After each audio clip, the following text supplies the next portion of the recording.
Bonjour, est-ce que vous pouvez vous présenter déjà et rappeler l'importance de ce forum pour vous Oui.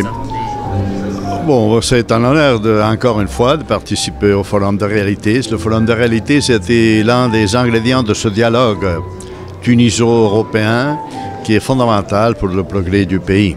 Le progrès du pays a été construit depuis l'indépendance à travers ce dialogue avec les différentes composantes de l'Europe. Et à partir de 1995, avec la signature de l'accord d'association, le traité d'association de la Tunisie avec l'Union européenne, je pense que ça a été un pas en avant important pour le progrès de l'industrie, de l'économie, de la société civile et de la Tunisie en tant que pays. Vous avez parlé dans votre allocution de l'idée de fragmentation du monde et vous allez intervenir en ce sens plus tard dans le forum. Est-ce que vous pouvez revenir sur cette idée, redétailler un petit peu?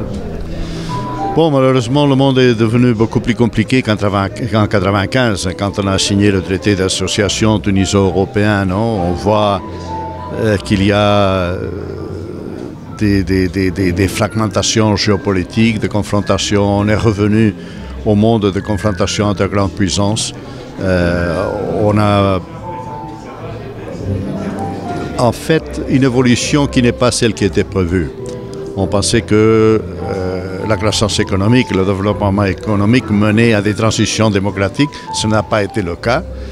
Il y a des pays comme la Chine qui offrent un modèle autoritaire, mais pourtant qui répète dans les pays où elle s'implante une économie d'extraction qui rappelle un peu ce qui était le pacte colonial, non ?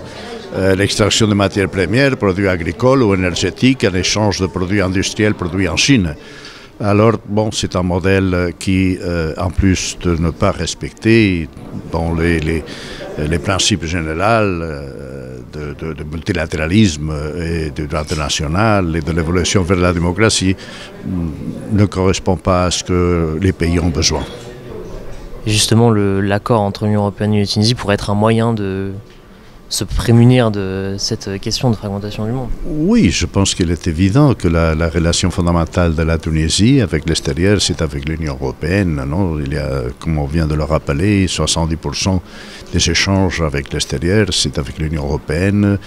Les exportations tunisiennes, c'est vers l'Union européenne. Et les investissements qui créent d'emplois, c'est normalement des investissements des partenaires européens, les transferts des migrants viennent d'Europe, etc. Non, c'est une relation fondamentale pour le progrès de la Tunisie et donc il faut l'améliorer, il faut le soigner, il faut corriger ce qui pourrait aller mieux ou ce qui va mal, qui doit être carrément corrigé parce que vraiment c'est du plus grand intérêt pour la Tunisie.